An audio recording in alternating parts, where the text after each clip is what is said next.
Welcome to Samba Samba. Enjoy the video. You begin by confirming prerequisites.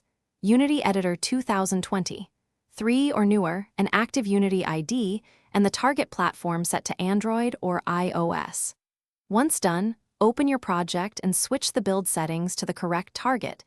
This ensures required SDKs appear. You then install the advertisement package via Package Manager.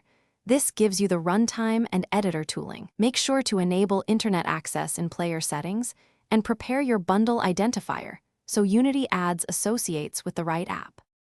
You now integrate ads into your scenes. First, open the Services window and link your project to the organization, then add your game ID from the Unity dashboard. Once linked, initialize ads in a startup script with advertisement. Initialize Game ID Test Mode. Next, create placements for rewarded, interstitial, and banner ads and implement simple show calls, advertisement. Show, placement ID. Make sure to handle callbacks for completion, so you can grant rewards or resume gameplay without freezing the main thread. You finish by testing thoroughly.